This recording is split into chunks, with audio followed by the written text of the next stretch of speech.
Welcome back. The Record Jerk on the loose again. We only got 2 Fridays left in this year, so that means it's time for some fucking year-end wrap-up kind of bullshit. This week, I'm gonna show you my 21 best vinyl finds of 2021. Can you dig? That's a lot of records to go through. So, let's get into this bullshit. I'm gonna just pull these fuckers out in no particular order. Starting with Septic Death. Needs so much attention, acceptance of whom? I don't know why you're trying to give it 2 different names. That's what they do. This is like super fast hardcore punk from Boise, Idaho. 1984, Pussmore Records. Pussmore, of course, is owned and operated by the great Puss Head, who is responsible for this album cover artwork. Not this side, he had somebody else do this side. But he did this art, and he did album art for everybody. Like Wasted Youth, Misfits, Hyrax, Gas Tank, F.Yo's, COC, Peace Corps, Necros, Cool Little Comps, Cool Big Comps, More Comps, Metallica. Oh, Metallica. I think these guys just straight up stole their Pusshead art. Anywho, back to Septic Death, right? So Pusshead is the singer for this band. It's pretty ruthless, frantic shit. This is the second pressing from '84. How you tell the difference is, second pressing has orange label A-side, yellow label B-side. First press has yellow label A-side, orange label B-side. Fucking groovy Nick Blinko art on the label. I'm missing the insert that has more Blinko art. That's a bummer. It's cool of Pusshead to get some artwork from some other people, being such a fine artist himself, because Blinko's the man. Up next, High Tide Sea Shanties. This is like some heavy psychedelic rock. Kind of like a heavier Doors. This is original 1969 pressing on Liberty Records. This record fucking kills, dude. Try the first song, Feudalist Lament. If that doesn't do it for you, then whatever. Look at this poor soldier, got the wrath of the arrow. You got that super groovy gatefold. Some unforgivable savage snipped the fucking corner on me, but I'll take it, because this album rules and I've been wanting it a long time. It's like bleak and doomy, fucking lyrically and musically. It's definitely on the proto-metal train, right? Like I said, dude's got like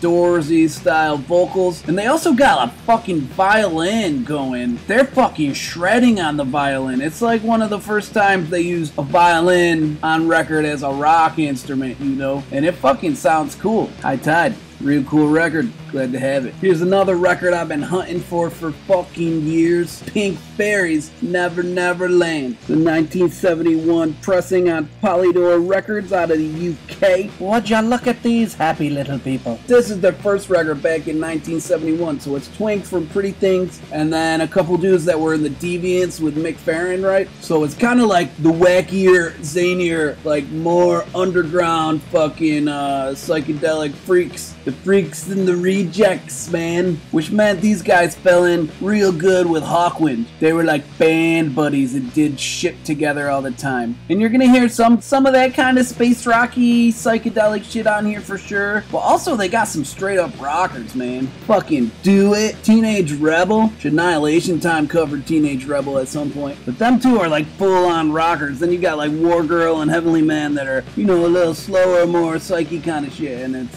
fucking all good, man. Was fucking pumped to find this little sucker hanging out in a local shop. This is a 1983 repress of the 1982 debut album by Appendix, Iraha Mun Valuta, or some shit like that. Gonna need Dr. October or Tommy's Vinyl Knot to line me out on how you pronounce that title. Anyway, this is on the absolutely legendary Propaganda Records, and it's a damn near perfect record. Propaganda. Yeah, this shit rules. The original press is like a colored cover. The second press, black and white. It says on here it's colored vinyl, which isn't true, it's black. But according to Discogs, that's a correct match. It just wasn't supposed to say that on there. It's a misprint or something, I don't know. This band is great, this record's fucking great.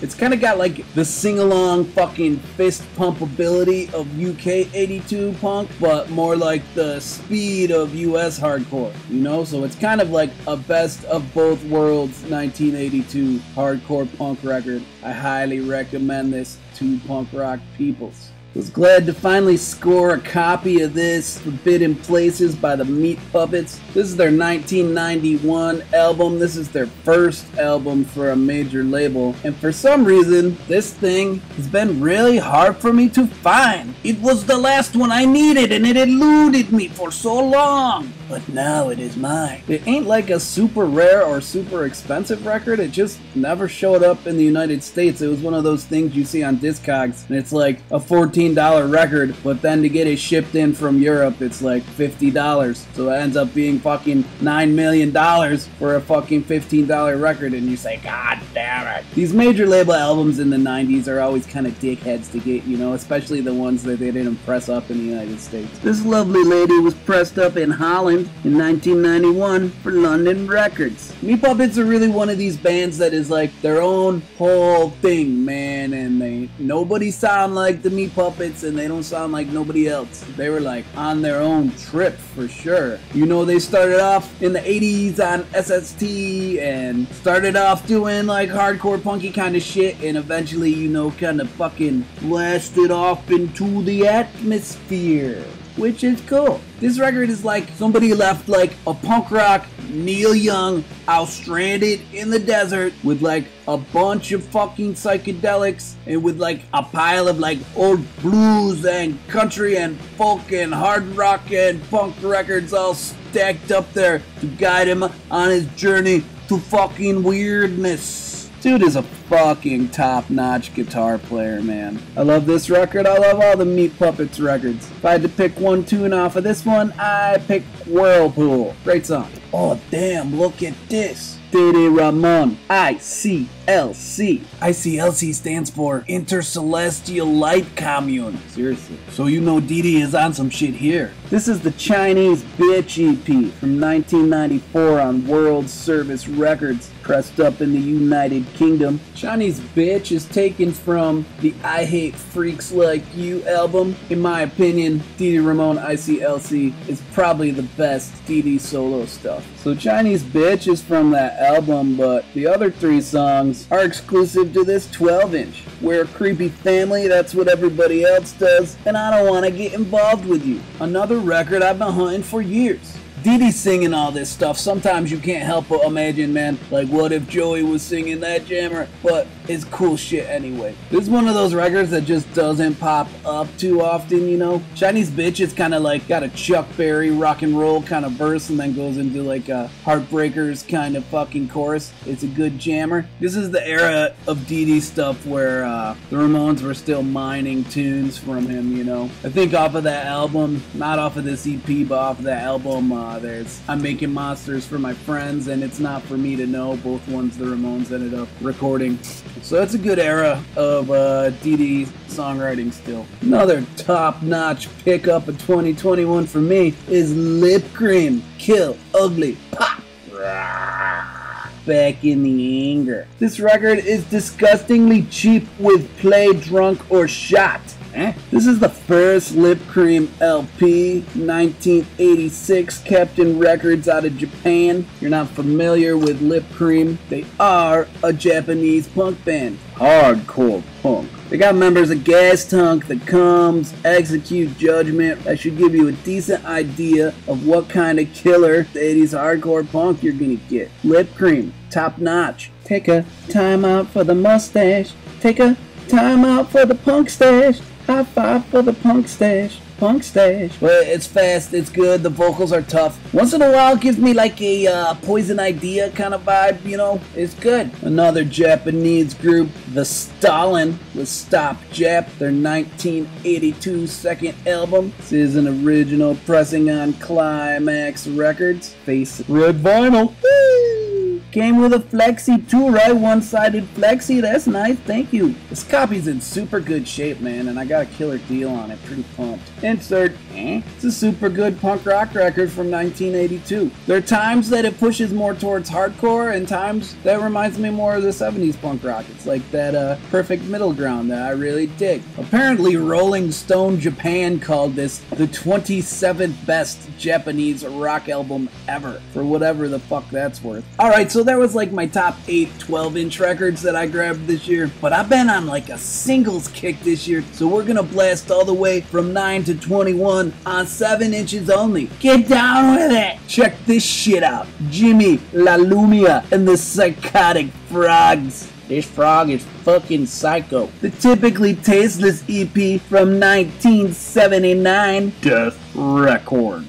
This is like some gnarly, filthy, deplorable 70s New York punk rock and roll kind of shit. Yeah. You got kind of like a Wayne County and the Electric Chairs kind of vibe coming from this shit. Even does a cover of a Wayne County song, Fucked by the Devil. But at the time, I'm pretty sure this was like a fucking unreleased Wayne County jam that went back to like the early 70s when Wayne County was working with Bowie and Main Man. But none of that shit ever got released, man. So this is a cover of that shit, which also, in turn, 45 Grave used to play this song too, Fucked by the Devil. Then also on that side, you got a cover of Eleanor Rigby, which is right up there with the Sick and the Lame's fucking 8 days a week for fucking like most gnarliest fucked up punk rock cover of Beatles shit. It's enjoyable. Jimmy La Lumia and the Psychotic Frogs, like some fucking dirty punk rock shit, 1979. Was happy and lucky to find this little guy at a fucking steal of a price. The Nerves. This is a 1977 repress of their 1976 self-released EP, most famously containing Hanging on the Telephone, which Blondie went on to have a big ass hit with 2 years later in 1978. As the story goes, apparently Jeffrey Lee Pierce of the Gun Club made a fucking mixtape for the peeps in Blondie that had Hanging on the Telephone on it off of this record, and they dug it and covered it, allegedly. How you know this is second press instead of first press? It's got the black background with white writing on the back. First presses are a white background with black writing. The more you know. The Nerves, kind of power pop royalty, right? You got Peter Case, who went on to do the Plimsouls. You got Paul Collins, who is like Paul Collins, the beat, and Jack Lee, who actually wrote Hanging on the Telephone, which is the best song on this record. But all 4 songs are good. I ain't usually much of a power pop guy, but this fucking record's undeniable. You like? Found this little beauty in my never-ending quest for all that is rocky. 13th Floor Elevators, Reverberation, Fire Engine single, 1966, International Artist Records out of Houston there. If you've been watching me, then you know I love Rocky Erickson. And the Elevators. So I'm always looking for these old singles when I can get them. The vinyl on this one's a little beat, but it plays a-okay. The versions of the songs on here are different versions than the ones that came out on the full length. Good shit. Psychedelic rock. Rocky Erickson singing the fucking electric jug. It's fucking good shit. There's another one I was surprised to stumble upon in a local shop out here. The Cigarettes Can't Sleep at Night, backed with It's the Only Way to Live, in parentheses, die. This single's really good. Dead Good Records, 1980, UK. Kinda got a lot of styles mixing into this one, right? I mean, at its heart, it's a 70s punk record, but it's definitely got like some like Clash-styled punky ska parts mixed in, and also like some gloomy post-punky kind of shit like Magazine or something. It's definitely darker than their first single, which is also really good, which I also need. One day I'll find it, maybe. It's good shit. Don't let the ska part that I said scare you away, because it works really cool and still comes off punk rock for sure. Good shit. This freaking record, man, I remember my good friend Pat had this when we were like teenagers, and I always wanted it, but he always had it and I didn't. And then like last year, my friend out here, Adam, found a copy. I was like, I still don't have that. But 2021 was the year I finally found my copy of The Descendants' Clean Sheets Coolidge single. SST Records 1987, Not For Sale. No wonder I couldn't find it. It's like probably the best 2 songs from their All album. Both songs 10 out of 10, perfect tracks. It doesn't have a cover per se, it just has this like insert that acts as the cover. It's like perfect melodic 80s punk nerdy love songs. Food, frustration, girls, energy, more food. These were the motivations behind the formation of the Descendants, apparently. Okay. Looking good, boys. Stefan with a full head of hair there, Another ripper from 1977. Jerks! Get your wolf and dog off me. Wolf, wolf, wolf, wolf, wolf, wolf, wolf. Wolf, wolf, wolf, wolf, wolf, wolf, wolf. Wolf, wolf, wolf, wolf, wolf, wolf, wolf. Get your wolf and dog off me. Right? Overground Records. B-side is Hold My Hand. There's some classic 1977 UK punk. It's like basic, beautiful B or C grade 70s punk. I love that kind of shit. But. That's right. In 1981, Butt Records put out The Nuns' Wild single. Suicide Child on the B-side. Both tunes taken from their 1980 LP, The Nuns. Great band. California group. They opened up for the very last Sex Pistols show at Winterland in San Francisco, right? When you got here, The Nuns on the A-side, you got kind of like a West Coast Blondie kind of feel on Wild. But on the fucking B-side, Suicide Child, holy shit. It's like some dark, gloomy Lou Reed as a punk rock vampire kind of shit. Telling a tale of drugs and thievery and death.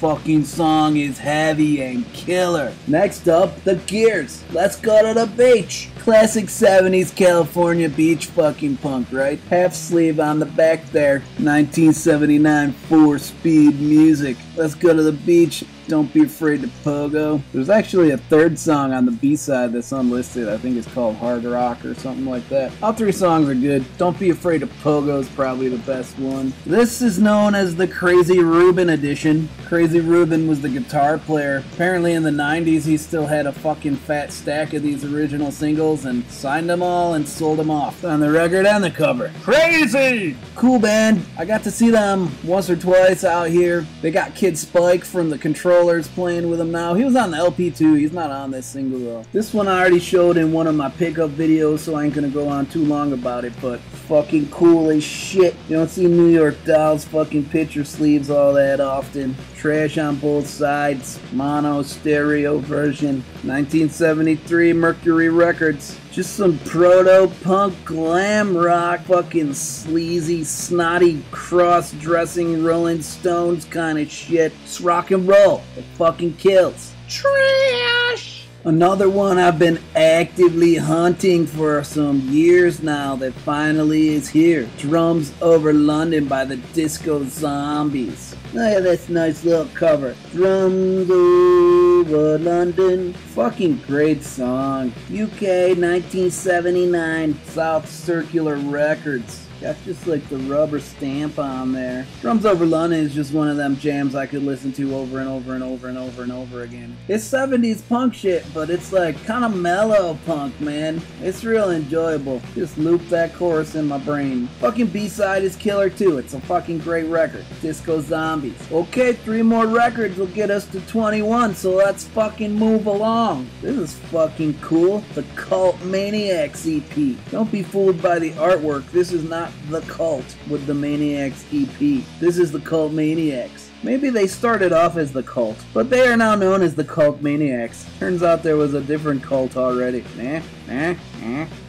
1981, Next Wave Records, UK. This is headed more towards the UK 82 sound, but it's just a tiny bit before that shit took over, and you can still hear a strong 70s Sex Pistols fucking influence in this stuff. Especially in the vocals. That guy loves Johnny Ryan. This shit's good. 4 songs. So apparently there were 1,000 of these pressed up originally, but one of the tunes, Black Horse, was like about a fucking pub in their town that they were pissed at, and so they made a mean and slanderous song about the Black Horse. And the owners of the the pub fucking found out about it, they fucking took him to court over it. So at least 200 some of these records, whatever they hadn't sold by the time the fucking court case was decided, they had to like actually go on and scratch out the fucking track Black Horse on the record. So there's 200 some of these floating around with one of the songs scratched out and marked off of the covers. But luckily the one I found has all 4 songs. Good shit. Cult Maniacs. Dig it. Showed an LP by these guys in my last video, but even cooler than that is this. Their very first 7-inch. Oh,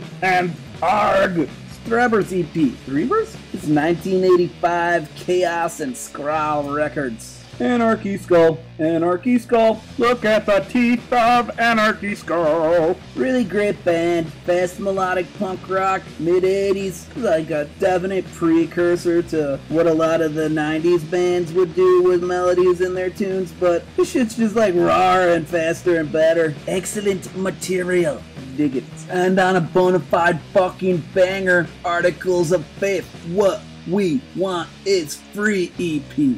Holy shit, non-stop kick-ass, hard-hitting, hardcore punk, Chicago, 1982. This is the Wasteland Records press, which I believe is the second press. The first press being on Version Sound, which also did like the first Die Kreuzen 7-inch and some other cool shit like that. The cover's just like 2 separate pieces of paper. The ink is fucking super shiny. Pretty perfect hardcore punk, really, from the era. Bad attitude, bad attitude, bad attitude, bad attitude, bad attitude, bad attitude, bad attitude. Check out Bad Attitude. God damn it. Every song on there is a ripper. So boom, there it is. My top 21 grabs from 2021. A pretty bountiful year. Alright. Next week, we're gonna pull out my favorite shit that came out in 2021, and that'll be the end of our shits. Until next year. Alright, so I'll see you next weekend sometime. I never say this shit, but you know, it'd be nice if you fucking liked and subscribed and got the little ring ding bell so you know when I'm putting shit out. I mean, it's always nice to know if somebody gives a fuck, so fucking write me a note. Wow, that record you like blows, dude. Or, oh, that sounds nice, I'ma check it out. Or whatever the fuck, eh?